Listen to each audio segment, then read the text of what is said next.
Bicara itu memang gampang. Aku anggap semua yang terjadi padaku adalah hukuman untukku. Nenekku meninggal setelah aku menyerahkan diriku padamu. Nenek pasti tidak sudi menyentuh uang itu untuk kesembuhannya.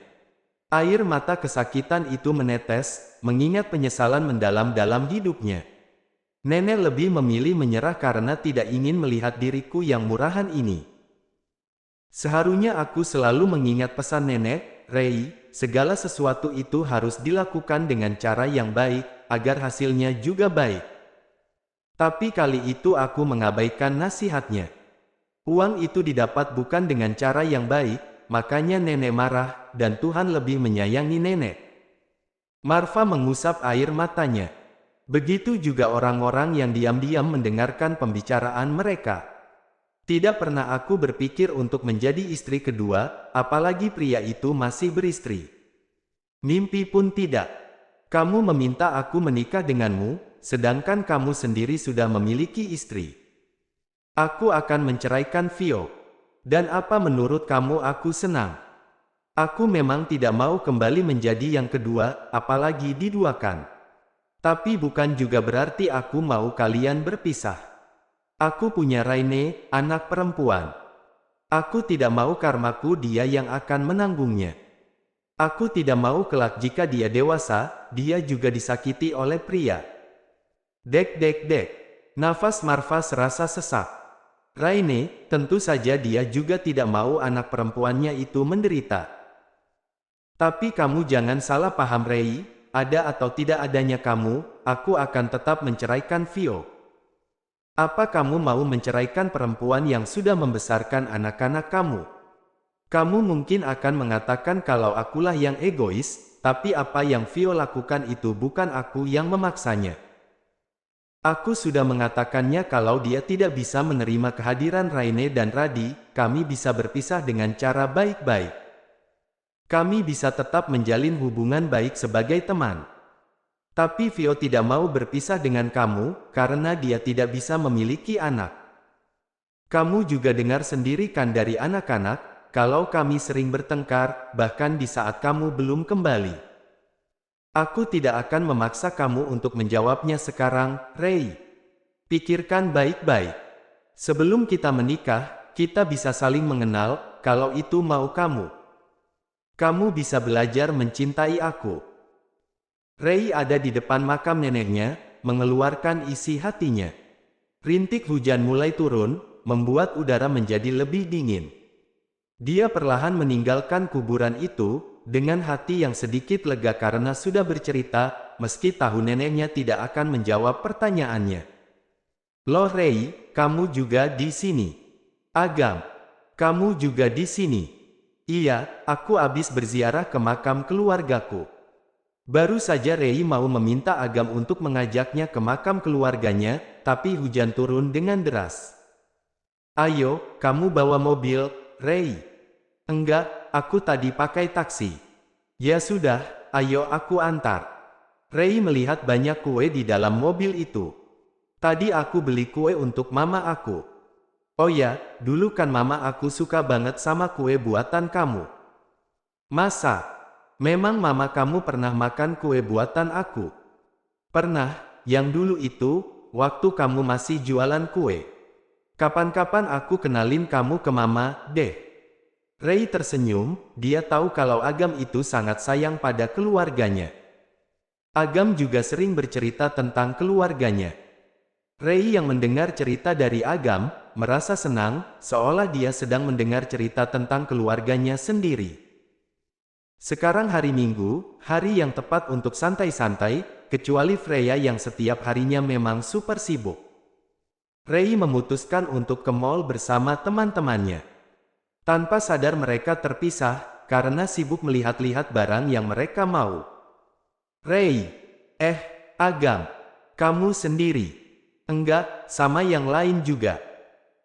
Tapi mereka kemana? Ya. Akhirnya Agam dan Rei berjalan bersama. Bunda, Agam dan Rei melihat si kembar yang menghampiri mereka. Di sana juga ada Marva dan Vio. Vio bergantian melirik Marva dan Rei, sedangkan Agam tetap terlihat santai. Hai anak-anak bunda. Hai, Double R, sapa Agam. Marva yang melihat interaksi antara anak-anaknya dengan Dokter Agam, merasa tidak suka. Itu karena dia khawatir kalau si kembar akan meminta Rei menikah dengan Dokter Agam. Ayo bun, kita jalan-jalan. Radi langsung menggandeng tangan Rei, sedangkan Raine tanpa segan menggandeng tangan Dokter Agam. Dek. Marva yang melihat itu merasakan sesak, kenapa mereka terlihat seperti keluarga. Vio yang melihat Marva seperti itu, berasa sedih. Aku juga mencintai kamu dengan tulus, Marva. Apa kamu tidak bisa merasakannya? Apa waktu beberapa tahun yang kita lewati bersama ini tidak ada artinya lagi bagi kamu? Freya hanya geleng-geleng kepala melihat mereka dari jauh. Dia langsung menoleh ke arah lain setelah mendengar suara berisik yang sudah sangat dia hafal. Ya ampun, mereka lagi. Dan akhirnya, disinilah mereka semua berada, dengan formasi lengkap, termasuk Miko dan Agam. Keadaan ini terlihat canggung, tapi Freya dan Ardi biasa saja. Dokter Agam dan Rei duduk bersisian, dan Freya terus memperhatikan mereka berdua sejak tadi, terutama Dokter Agam. Kamu kenapa sih, setiap kali ada Dokter Agam, pasti selalu melihatnya seperti itu? Tanya Zilda. Jangan-jangan kamu juga suka sama Dokter Agam? Lanjutnya, Ardi langsung mendengkus, kenapa banyak yang suka dengan Dokter Agam? Namun perhatian mereka sedikit teralih saat mendengar suara tangisan. Tega banget kamu sama aku, kamu mau meninggalkan aku demi dia. Apa salah dan kurangku? Bukan Vio yang mengatakan itu, melainkan seorang perempuan yang ada di meja dekat mereka.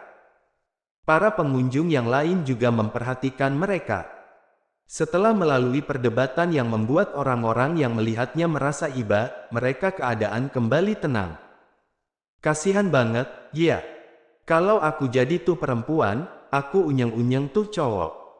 Lagian tuh pelakor tega banget, merebut milik orang lain. Kalau dia baik, dia enggak akan jadi pelakor. Pelakor dan pengkhianat, tidak pantas bahagia. Semoga saja perempuan tadi bisa mendapatkan pria yang jauh lebih baik, lebih tampan dan kaya. Iya, terus balas dendam deh sama tuh pelakor dan pengkhianat. Buat mereka menyesal dan menderita seumur hidup. Iya, semoga saja segera dapat karma. Yang ada di meja Freya, diam saja. Mereka tidak ada yang berani berkomentar, takut salah bicara. Rei merasa tertohok. Belum apa-apa dia merasa sudah disumpahi oleh para netizen anti pelakor. Apalagi seandainya dia bersama Marva. Agam yang melihat tangan Rei gemetaran di bawah meja, segera menggenggam tangan perempuan itu. Dapat dia rasakan tangan Rei yang dingin. Diusapnya dengan lembut tangan itu, mencoba memberikan ketenangan. Iqmal yang melihat tangan Agam yang menggenggam tangan Rei di bawah meja, diam saja. Dia akan pura-pura tidak tahu, agar tercipta kedamaian dan tidak terjadi drama kedua di restoran ini. Nata. Hai, kamu Nata, kan? Seorang pria tampan menghampiri mereka. Nata. Iya, Nata. Rei Nata, kan? Cek, ada Koko dan sekarang Nata. Nata de Koko. Celetuk Ardi, yang langsung mendapatkan lirikan dari Miko. Iya, saya Rei Nata. Siapa? Ya. Ya ampun Nata, sudah lama banget enggak melihat kamu. Apa kabar? Pria tampan itu langsung memeluk Rei, yang langsung membuat gempar mereka. Hai, Agam. Kamu juga di sini, kamu kenal sama Nata. Kamu juga kenal sama Rei. Kenal lah, dia kan teman SD aku. Kamu ingat aku enggak, Nat? Dokter Agam, dia siapa sih? Tanya Zilda. Oh, kenalkan. Dia Rei Faldo, dokter yang akan bekerja di tempat kita. Oh ya Nay, ini orang yang aku ceritakan sama kamu. Dia sudah setuju untuk bekerja di klinik juga. Dokter Faldo masih jomblo? Tanya Zilda. Masih. Alhamdulillah, masih ada kesempatan. Freya dan Monique geleng-geleng kepala. Zilda memang selalu cepat tanggap dengan pria tampan. Ray Faldo dan Reynata, jangan-jangan kalian jodoh, celetuk Freya. Marva melihat Freya. Perempuan yang sejak tadi diam saja itu, mulai berkomentar. Sebagian besar pria yang ada di sana menghela nafas. Aku pusing, kenapa di sekitarku selalu dikelilingi pria tampan? Tanya Zilda. Faldo dan Agam hanya tertawa. Dokter Faldo kapan mulai bekerja di rumah sakit? Besok.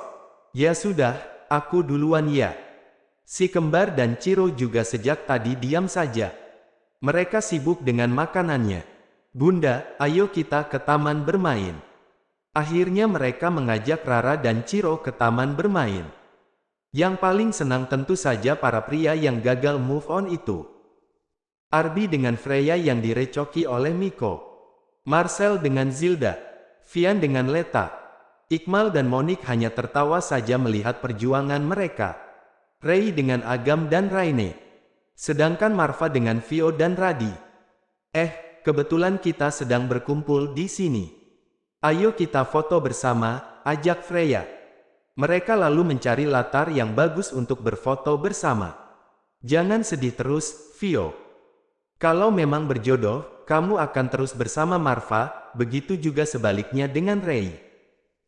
Jangan memikirkan pria yang tidak memikirkan kamu, atau kamu akan sakit hati seumur hidup.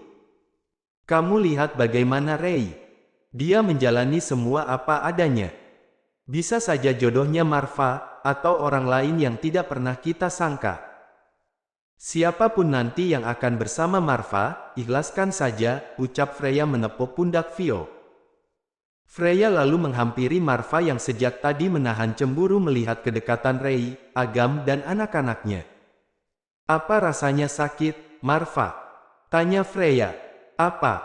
Melihat mereka. Apa rasanya sakit? Tentu saja, kenapa kamu bertanya seperti itu? Dan seperti itu jugalah yang Vio rasakan. Melihat suami yang sangat dia cintai dekat dengan perempuan lain.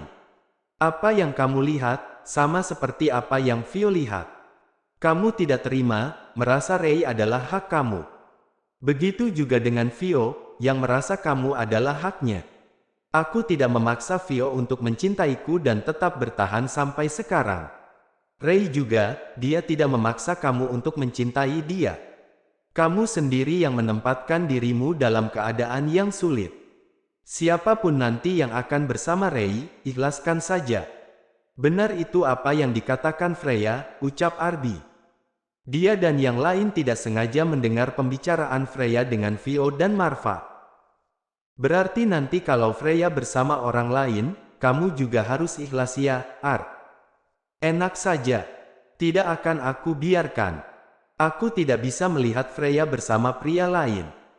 Tuh kan, bicara itu memang gampang, tapi prakteknya yang susah. Agam, aku mau bicara. Freya menghampiri Agam yang baru saja keluar dari ruangannya. Mau bicara apa? Kita ke kafe depan saja. Mereka berdua langsung menuju kafe depan rumah sakit. Kamu mau bicara apa, Nay? Freya menatap lekat Dokter Agam. Dia lalu bicara pelan, agar tidak ada orang lain yang mencuri dengar. Maksudnya bagaimana? Tanya Dokter Agam. Freya langsung mendekatkan wajahnya, dan berbisik di telinga Dokter Agam. Kalau dari jauh, terlihat mereka yang seperti sedang berastrismen. Arby yang melihat itu merasa kesal. Sedangkan yang lain menahan nafas. Monique melihat Ray, sedangkan Ray diam saja. Brak, ngapain kalian? Ya ampun, kaget aku. Freya mengusap dadanya, merasa kesal dengan kehadiran pria itu bersama pengikutnya setiap hari. Miko juga akhir-akhir ini sering bersama mereka. Dokter Agam dan Naya C******. Tanya Zilda. Sembarangan, Freya enggak seperti itu, ya. Ucap Arby. Mereka melihat Arby, kenapa dia yang justru langsung membela Freya, bukannya barusan dah paham juga dan marah. Mana mungkin Freya berastris-astrismen dengan pria di tempat umum, apalagi bukan sama aku. Mereka mendengkus. Entah itu pembelaan atau harapan. Apa yang kalian bicarakan? Tanya Arby. Rahasia. Freya langsung menatap Dokter Agam, memberikan tanda apa yang dia katakan harus dirahasiakan. Arby memanyunkan bibirnya. Agam, aku titipkan Rei padamu. Aku percayakan dia padamu, karena mungkin nanti aku tidak bisa menjaganya. Kamu mau kemana, Nai? Tanya Rei. Mungkin nanti aku tidak ada waktu untuk kalian. Aku hanya bisa mendoakan kebahagiaan kalian. Makanya, kamu harus istirahat, jangan kebanyakan kerja, ucap Marcel. Arby, Iqmal dan Monique merasa tidak nyaman. Arby langsung memeluk Freya dengan erat. Dia langsung menghadapkan wajah Freya ke wajahnya. Kap, pria itu menge **b**ir Freya sekilas. Tidak ada tanggapan dari Freya, membuat mereka semua heran. Sepertinya perempuan itu sedang tidak fokus dan terlalu banyak pikiran. Arby merapatkan duduknya, dan memeluk Freya dari samping, begitu juga dengan Monique, dan disusul oleh Iqmal. Mereka berempat berpelukan dan menetralkan degup jantung masing-masing. Miko, Marva, Marcel, Vian, Agam, Rei, Leta dan Zilda melihat itu merasa bingung, sebenarnya ada apa dengan mereka berempat. Hanya Arby, Iqmal dan Monique saja yang tahu. Ingat baik-baik pesan aku, Agam. Agam mengangguk. Mereka bertanya-tanya, apa yang dibicarakan antara Freya dan Dokter Agam. Freya menghela nafas lega. Ini kenapa kalian peluk-peluk, pengen tahu.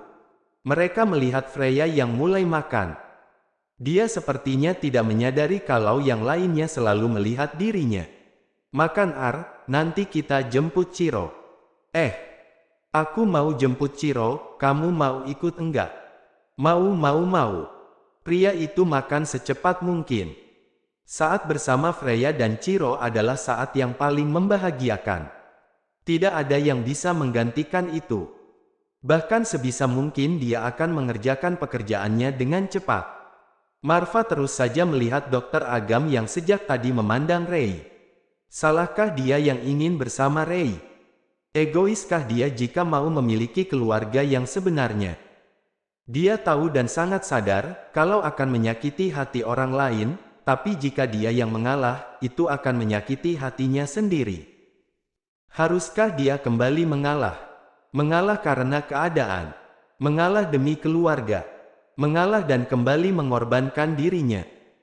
Lagi dan lagi, untuk yang kesekian kalinya dan tidak ada yang benar-benar tahu luka dan kesakitan yang selalu dia pendam selama ini. Hujan mulai turun, memberikan aroma khas tanah yang basah. Diikuti kata hati. Haruskah seseorang tetap mengikuti kata hati meski akan menyakiti hati orang lain? Apakah ada batasnya untuk seseorang menyenangkan hati orang lain meski semua itu justru menyakiti hatinya sendiri? 3 hati. Merenung di tempat yang berbeda. Vio ingin tetap egois dengan memiliki Marva, suaminya, meski mungkin Marva tidak lagi ingin bersamanya. Marva ingin sekali egois dengan bersama Rei, meski itu akan melukai Vio dan ditentang keluarganya. Rei ingin sekali egois dengan selalu bersama dengan anak-anaknya. Vio, dengan melepas Marva, mungkin itu akan membuat Marva bahagia, tapi tentu saja sangat menyakiti hatinya sendiri. Sanggupkah dia menerima rasa sakit itu? Marva, dengan melepas Rei, mungkin itu akan menyenangkan hati keluarganya termasuk Vio. Tapi itu akan membuat dirinya sendiri yang menderita. Mampukah dia menjalani semua kesakitan ini? Rei, apakah dengan bersama Marva akan membuat dia selalu bersama anak-anaknya? Tentu saja, tapi itu akan menyakiti hati perempuan lain. Apa dia akan bahagia di ayas penderitaan perempuan lain? Bisakah dia egois seperti itu? Tidak, dia juga tidak mau dibenci oleh orang-orang, apalagi oleh sahabat-sahabatnya. Sahabat-sahabatnya memang sangat baik, tapi bukan berarti akan mendukung dia sebagai pelakor, kan? 3 orang itu menghela nafas berat. Ini seperti dejavu. Sama seperti keputusan apakah Vio lebih memilih tetap bertahan namun diduakan, atau lebih memilih berpisah. Sama seperti keputusan apakah Marva akan kembali menikah dengan orang yang tidak dia kenal, meski memang tidak ada pilihan lain untuk dia saat itu karena tekanan dari keluarganya. Sama seperti keputusan apakah Rei akan menerima kesepakatan itu, menjadi istri kedua yang hanya dinikahi diri dan harus pergi dari kehidupan mereka selamanya. Di tempat lain, Agam juga sedang merenung, memikirkan perkataan Freya. Kembali ke tempat tiga orang itu. Ikuti saja kata hati, tapi jika kamu terluka dan menyesal, tanggung sendiri akibatnya dan jangan menyalahkan orang lain. Kamu nyuruh dokter Agam mengejar Rei, Nai. Hah? Ya enggak lah. Terus, kamu mendukung Marva? Enggak. Mendukung dokter Agam? Enggak. Aku tidak pernah mendukung siapa-siapa. Mau Marva sama siapa, mau Rei sama siapa, ya itu urusan mereka, lah. Freya dan Monique sedang ada di apartemen Monique berdua saja. Terus, ya pokoknya apapun yang mereka pilih nanti, itu urusan mereka. Kita doakan saja yang terbaik untuk mereka bertiga. Kalau Marva bersama mereka berdua, gimana? Ya terserah, asal sanggup saja mereka bertiga menjalaninya. Tapi pasti sulit, kan? Monique mengangguk, membenarkan apa perkataan Freya. Kembali ke Vio, Marva dan Rei. Di saat seperti ini, tentu saja mereka membutuhkan teman untuk bercerita, dan yang ada dalam pikiran pertama mereka adalah Freya. Vio sadar, meskipun Freya teman Rei dan terkadang Vio suka kesal dengan Freya, tapi perempuan itu tidak pernah menyuruh dia melepaskan Marva atau tetap bertahan.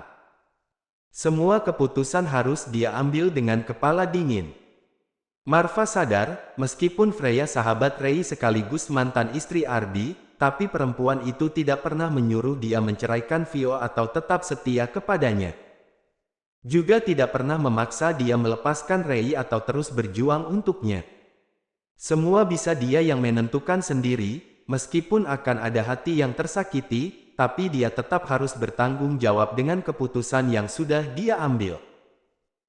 Rei sadar, meskipun Freya adalah sahabatnya, tapi perempuan yang lebih seperti kakak bahkan ibunya itu, tidak pernah menyarankan Rei untuk menolak Marva, atau bersama Marva demi anak-anaknya. Semua keputusan harus dia sendiri yang mengambil, tanpa ada pengaruh dari siapapun. Mereka ingin menghubungi perempuan itu, sekedar curhat. Tapi mereka tahu, Freya sudah terlalu lelah mengurusi pekerjaannya yang banyak itu. Yang ada dalam pikiran Rei selain Freya adalah Dr. Agam. Pria pertama yang dekat dengannya selain Marva.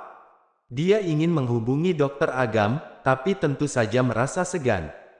Dia tidak pernah menghubungi seorang pria lebih dulu selain urusan pekerjaan, apalagi ini untuk curhat.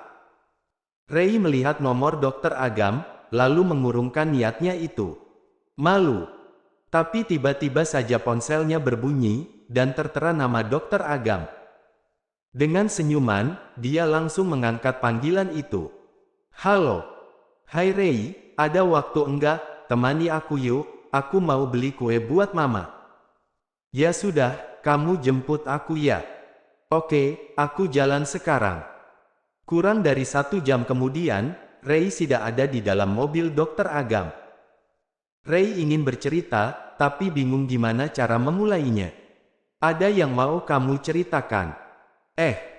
Kalau mau cerita, cerita saja. Rei menghembuskan nafas. Marva, ya. Kau tahu. Agam tertawa. Kayaknya masalah kamu seputar Vio dan Marva saja, deh. Rei meringis, karena memang benar apa yang dikatakan Dr. Agam. Kamu mau kembali padanya? Enggak tahu. Kamu cinta sama dia? Enggak tahu. Agam tersenyum, lalu melihat Rei.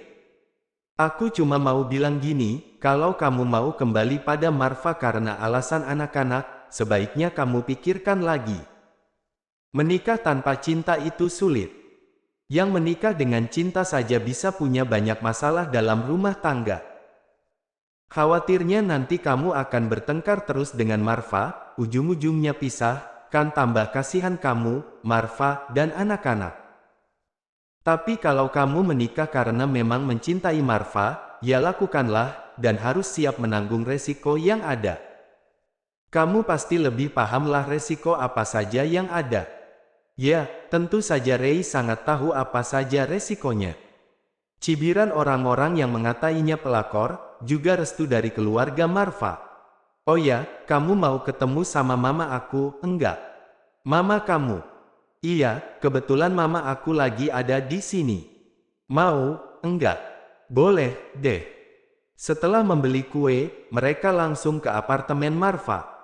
Seorang perempuan yang sudah berumur namun masih terlihat cantik menyambut kedatangan mereka. Ini siapa? Ini Rei, Ma. Oh, jadi ini yang namanya Rei. Ya ampun, cantik banget. Agam sering loh cerita tentang kamu. Rei tersipu malu. Bukannya dia giran, tapi dia senang dipuji cantik oleh mamanya Agam. Dia merasa seperti dipuji cantik oleh mamanya sendiri. Maklum saja, mantan mama mertuanya dulu tidak pernah memuji dia cantik. Mamanya Agam langsung memeluk dan mencium Rei, memberikan kehangatan di hati perempuan itu. Dia jadi terharu. Terdengar norak memang, tapi itu yang dia rasakan. Apa akan seperti ini rasanya dipeluk oleh seorang ibu? Ya, maklum saja, dia juga memang tidak pernah dipeluk oleh mantan mama mertuanya dulu. Ayo duduk, mama buatkan minuman dulu, ya. Enggak usah repot-repot, tante. Enggak repot, dan panggil mama saja, ya. Mama tuh pengen banget loh, punya anak perempuan. Mama. Iya, mama. Anggap saja mama ini mama kamu sendiri ya, jangan sungkan. Ya ampun, Rei sudah pengen nangis. Kalau saja tidak ada Agam dan mamanya, pasti air matanya sudah keluar. Iya, Ma.